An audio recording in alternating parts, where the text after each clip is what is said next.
Avatar: The Last Airbender. There's been 2 seasons now hyping up the final fight between Aang and the Fire Lord.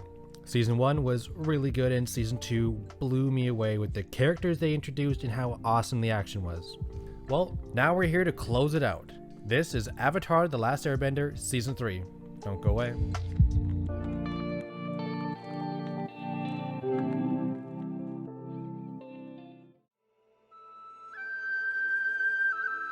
So, first things first, the first half of the season wasn't as good as I thought it would be. Don't get me wrong, it was good, I came out of season 2 with such huge hype. There was just some episodes in the first half of season 3 that just weren't that interesting. There was an episode where Aang was nervous about fighting the Fire Lord coming up and he couldn't sleep, and in the end he cured it by telling the Fire Lord in his dream that actually he was wearing pants and the Fire Lord wasn't wearing pants.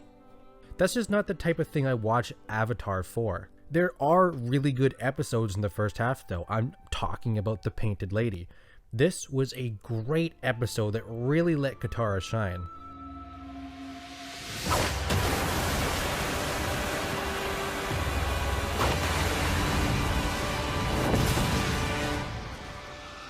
But once we get to the Day of the Black Sun, it really picks up. It took me, I think, 8 or 9 days, maybe 10 to watch the first half of the season.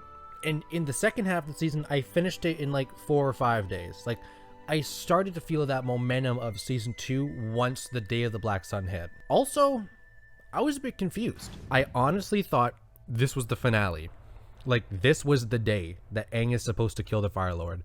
But there were still like 10 episodes after this. Is there just like a huge epilogue or whatever? Or like what's going on here? Like something has to go wrong here.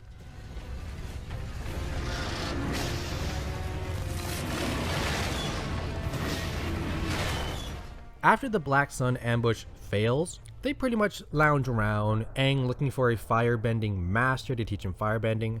Luckily, Zuko turns good and offers to be their teacher. And I know my destiny is to help you restore balance to the world. Now, I won't highlight this too much as I want to save a lot of Zuko talk for later in the character section. But what a crazy turnaround it is, like not just for Zuko, but for the story itself. From chasing the Avatar every day of his life, like that was his goal. That was like, season 1 was based so much around that. Just to turn and to teach Aang how to firebend. Just one of the many ways I was impressed with the story. Along the way to kill the Fire Lord though, Zuko loses his firebending. I've lost my stuff.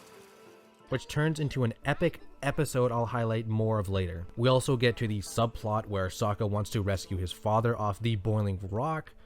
That was really great. Suki's also there. She joins the group and she fits in masterfully. She fits in so well, I wish she would have fit in earlier. Side note, the Warden at the Boiling Rock is one of my favorite short-term characters in the entire series. He's just like, his persona and his voice reminds me of Cortez from the Road to El Dorado. About our little island. Well, I just want to tell you that they don't have to be true, as long as you do everything I say. My crew was as carefully chosen as the disciples of Christ. After that, we get closer to the ending, and I'll get more in depth on the ending later, but there's something that is just before the ending that is one of the definite highlights of this series. And I hate you for all time. I'm talking about Ember Island players. All I want is a full feeling in my stomach. I'm starving. This was a homage to the series as a whole and incredibly funny. I might be a little biased here because over-the-top, hyperbolic, parody-style humor is my style of humor.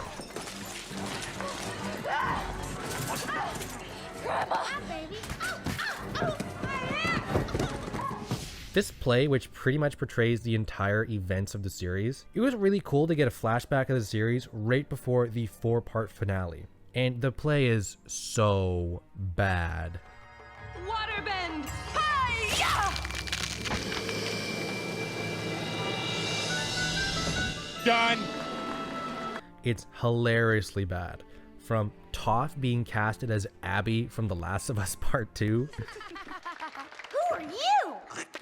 My name's Tough, because it sounds like tough. And that's just what I am.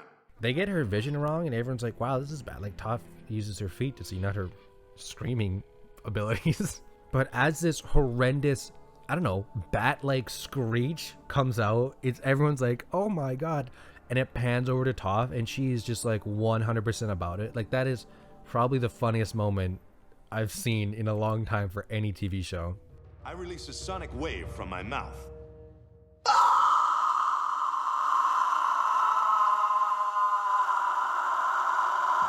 There. I got a pretty good look at you. Now that's funny.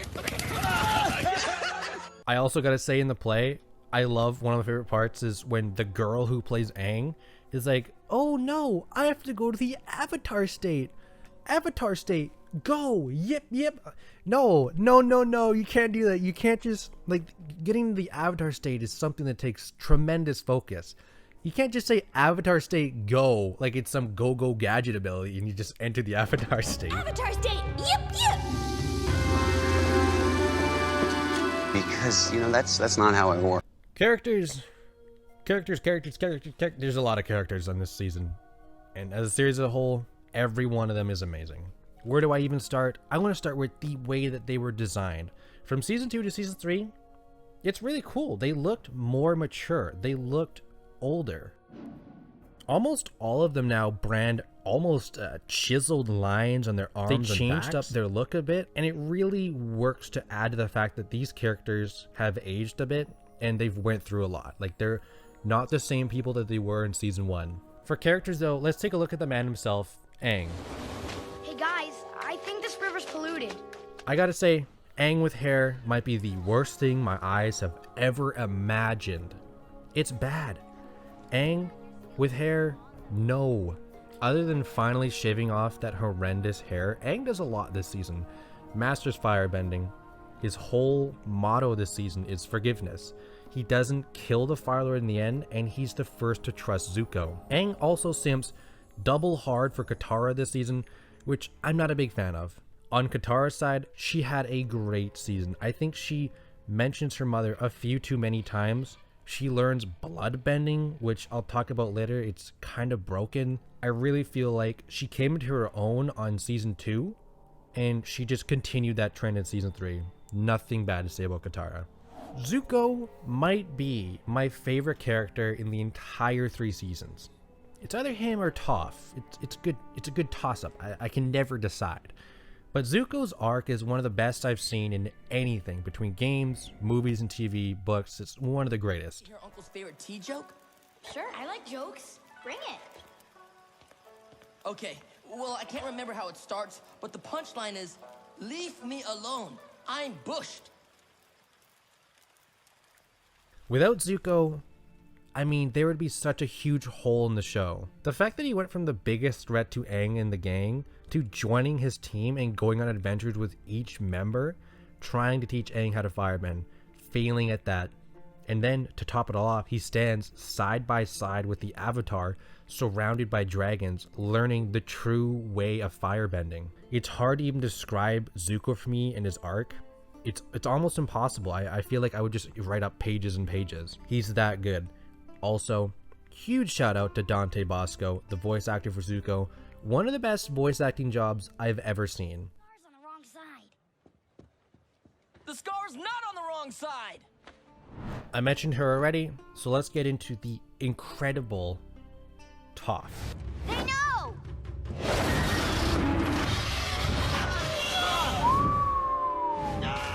Oh, yeah.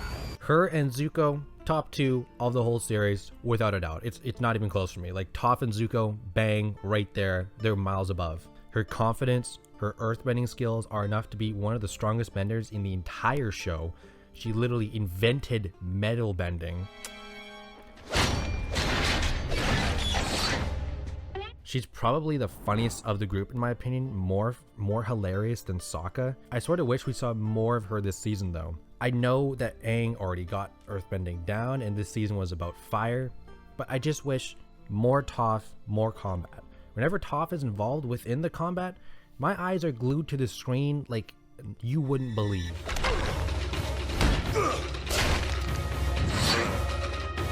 Azula. Wow. Let's wait, actually. I'm gonna wait till the end to discuss Azula. I got a few unpopular opinions about this series that I'm assuming is unpopular. I'm gonna save Azula for the end because I don't like how they ended it. But right now, I can talk about her two friends, or I guess at this point, ex-friends, Ty Lee and May. They don't get an insane amount of time on screen. Ty Lee was my third favorite character last season. She was just amazing. Like I remember in my review for season 2, I said that she was the best non-bender fighter, which I still stand by. Like she could literally stop your bending. But one of the biggest turnaround surprises of the season for me is how, even though they're smaller-ish characters, the writers took the time and effort to let the small characters break out of those stereotypes, which rarely happens. Ty Lee and May flipping on Azula is one of the highlights of the season for me. What is she doing? That was a part for me where I was just, chilling out watching Avatar, and they flipped and I was like, holy shit, boys!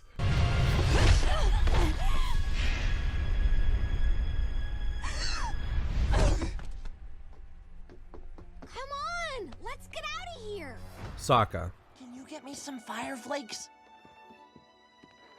Oh, and fire gummies! Yeah, okay. Season 1, Season 2, okay. Sokka's kinda cool. Season 3, yeah. Sokka has fully formed and evolved into one of the group members. Him pairing with Suki definitely added more to him. Does this dress make my butt look fat? There were full episodes where he was like actually serious, not goofball cracking jokes 24/7. He was like the main character for a few episodes, mostly in the Boiling Rock part 1 and 2. You've been here long enough. I'm not leaving without you, Sokka. I'm staying too. Not me, I'm out. Let's roll, baby. He also had a great episode where he went through crazy sword training, and then I think he made a sword out of a meteorite. I think that was the ingredient. Really cool. It wasn't until season 3 where I thought of Sokka as one of the better characters. You told me you didn't know if you were worthy. But I believe that you are more worthy than any man I have ever trained. Some smaller characters to quickly talk about. Iroh. I wish he got more time. Understandably, I know why he didn't.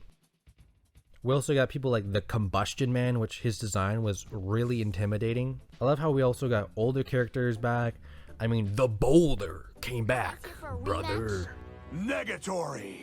The boulder and the hippo no longer fight for others' entertainment. Now And when the Boulder comes back, you know it's going down. Because I am the Also, Paco came back. Sokka and Katara's dad is in. Boomy came back. He escaped in a hilarious way, by the way. One of the funny, underrated, funniest moments of the season. An eclipse? That'll do it. What do you think you're doing? boy! My overall thoughts, exceedingly high. This show is exceptional. From an outside perspective, looking at season 1 to 3, looking at every aspect between the soundtrack, the casting, the animation, the voice acting, the story, the characters. Impressive on every front. Key note, the animation was hand drawn, which I've always stood beside instead of CGI shows. Season 1 was released 2 years after DreamWorks stopped hand-drawn animation. Could you imagine if the Avatar was CGI? I can already feel the vomit. Excuse me, I have to go and vomit. And I think that one of the many reasons why this season as a whole wrapped up so well is because the producers didn't get greedy. Look at what Seinfeld did. They went out on top. They could have easily done many more seasons that would have very likely dropped in quality. The Last Airbender could have easily went 4, 5, 6, 7 seasons. The fans were there, the money was going to be there, but they didn't. And that really helps the show to be one thing. From season 1 to 3, Aang has to defeat the Fire Lord. Along the way, there'll be B, C, D side plots. The show never stretched itself out too far to the point where it's too confusing or you don't see characters for a lengthy amount of episodes. Something that I really respect the show with. I will say though, season 2 is slightly better than season 3. My opinion, more Toph, more and better action, And I like the finale a lot more in season 2. Before I get to the final episodes and talk about my unpopular opinion that is guaranteed to get me swatted 5 seconds after I upload this video, I do have to highlight some episodes that I feel like deserve a few comments. I've talked about the Painted Lady, I've talked about Ember Island players, but I'd like to discuss episode 13, the Firebending Masters.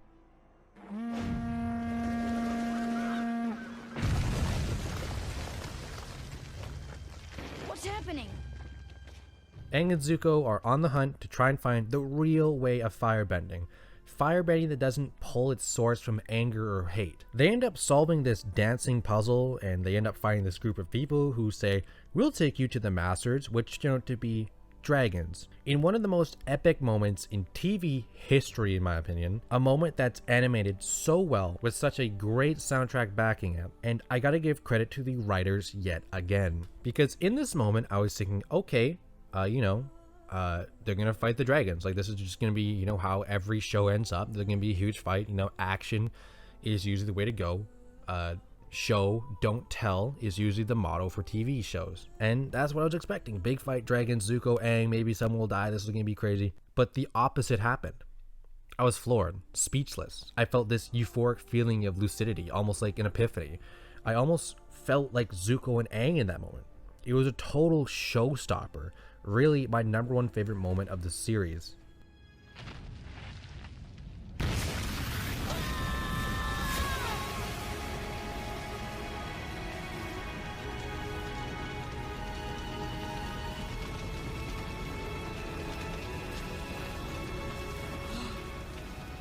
I understand. Wicked cool. Also, side note, I have to say, the music in season 3 really crystallized. There are pieces of music that, when heard outside of the show, maybe it's like on a YouTube video or something, it is immediately identifiable as an Avatar soundtrack. There's nothing else near it. Also, music pieces just cement more character building. I mean, Zuko has his own soundtrack, for Christ's sake. If you've watched the show, you'll recognize this. This happens a lot with Zuko. I just love how they kept the same soundtrack. And going back to my old point, it just cements the idea even more that this is the Avatar and there's nothing else like it. And they're not going to change or try and stretch it out. But now we get to the ending. I gotta say... Oh, wait, I better check something. I gotta say... I didn't like the ending. Oh, shit! Don't unsubscribe. I got my reasons. I swear. Just hear me out, please. I swear I've got my reasons.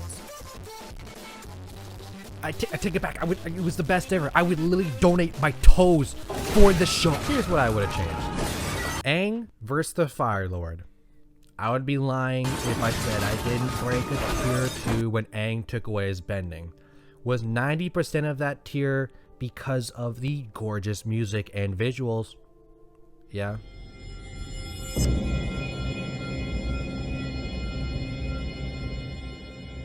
And really, the entire sequence where Aang takes away Ozai's firebending is one of the greatest moments I've seen in the series. It's one of the moments that'll be burned into my mind that I will always remember the show for. Even the moments after the climax where he tells him, what did you do to me? I took away your firebending. That's just such an iconic line to me. I don't know why. It's not even like an insanely written line. It's just so good. But really, truly, I'll never forget this moment.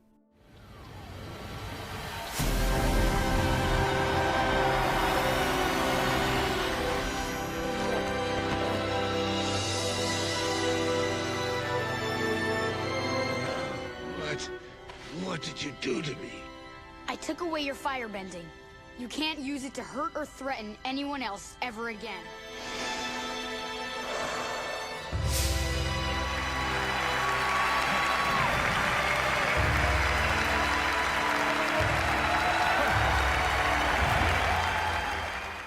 But I didn't like the final fight because there was no fight. It's literally just like a Dead by Daylight chase. It starts with Aang running away from the Fire Lord because he is that OP. Then he gets microwaved in a rock. Then he gets slammed into a pointy rock that hits a wound that Azula gave him and that was when he blocked his chakra. Somehow that pointy rock unblocked his chakra so he can now enter the Avatar state. Like, okay, yo, here we go. This is gonna be good. The back and forth of power, the tug of war of trying to get the upper hand, the Avatar state versus the Fire Lord on the comet. Just kidding, the Fire Lord literally tries to jetpack away just to get caught by Aang, who grabs his ears and forehead and then blocks his bending. That's literally what happened. My next thing I would have changed with the finale, from what I've seen online, I'm in definitely the lower tier of this one, but there are a few voices out there, including from an interview I've seen, Dante Bosco, the voice actor for Zuko himself, agrees with what I say. Katara and Zuko should end up together. Aang and Katara, I buy what the play said. The Avatar? Why, he's like a little brother to me. It really does feel like Aang is her little brother. It's hard to describe. It feels like they've grown up together, which they pretty much have. Like, they're a family. I mean, Zuko pretty much sacrificed his life for Katara. Katara was the first person to trust Zuko. She would have used her healing item on his scar instead of, saving it in case of a crazy lightning attack by Azula maybe happening in the future. Katara and Zuko just made so much sense to me. And when it didn't happen, I was like, okay, I'm not mad, but it would have been cooler the other way. While we are on Zuko and Katara, let's talk about their final fight. It was really good. Really good fight. Great music, which seems to be a trend in this series. The problem I have with this, two things. I know that Zuko told Katara that he didn't want help in this fight. Because both, so she's trying to separate us. I know, but I can take her this time. But even you admitted to your uncle that you would need help facing Azula. There's something off about her. But again, why can't Katara bloodbend Azula? It's unblockable, extremely OP and broken. Hell, Katara should have went with Aang and bloodbended the Fire Lord. Boom, season over. You'll never stop me, Katara. Bloodbend. I'm the Fire Lord. I have bloodbend. I'm dying. It reminds me of the Time Turner from the Harry Potter series. Completely broken. Like, you can't just go back in time and then forget that thing exists in the future. Yes, I know, I've read the books, I know what really happens. But in the movies, it's not explained, it's broken. Bloodbending is broken. And I thought, well, maybe she can only do it when there is a full moon. Or maybe it's like, maybe she can't really bloodbend. But quite literally the day before, Katara bloodbended some rando dude whom she thought kidnapped her mother. And she did it without ease. Like, she just walked in, bloodbend, get on the ground, bro. Ridiculous! Another small problem I had with the finale, Azula. One of my favorite characters. Really, her two strongest traits to me was her confidence and arrogance. And really, in the finale, I felt like she wasn't even there. Like, she wasn't at her top peak of power to fight Zuko. She looked like a clown, and I don't like that they did that to her. I wanted that battle between Azula. Zulo? What the fuck? I wanted that battle between Azula, the new Fire Lord, someone who's always had the upper hand on him, versus Zuko, someone who's coming in with new knowledge to fight Azula. This time, he's learned to redirect lightning, and he's learned the true way of firebending. Something that will surely surprise Azula. Then, at this point, halfway through the fight, then she can turn into a clown because she'll realize for the first time in her life, she's going to lose everything and be alone. Then, Katara could be like, Zuko, I love you. We can take Azula. But then, at this point, Zuko will then say, I know, but I can take her this time. And then at this point, Azula low blows Zuko by sniping Katara with lightning, which would then be blocked by Zuko because he sacrificed himself for the love of his life, Katara, and then the rest can continue on as it did. I'm not saying that the way it did end was bad in any way. I actually liked it. I don't really have any problems with it. It's just that if I was behind the seat, which God help people if I was, I would have made it a little bit different, which I know is the unpopular opinion, but that's just what I would have liked to see. So here we are, finally at the end. Overall, really impressive season. Not as good as season 2, just slightly. But overall, all 3 seasons together is one of the best shows I've ever watched. 4.5 out of 5. I mean, it's hard to get a high score for me. That is very high score. Wow, that was a lot longer than my usual TV show reviews. And that is a good sign because I can usually tell when a TV show is something special, you know, something good, when I have a lot to say. My usual script writing is 3 to 6 pages for an average review. I have like 13 pages here. I had to do 2. Look at. I had to put it in 2 different books because this one maxed out.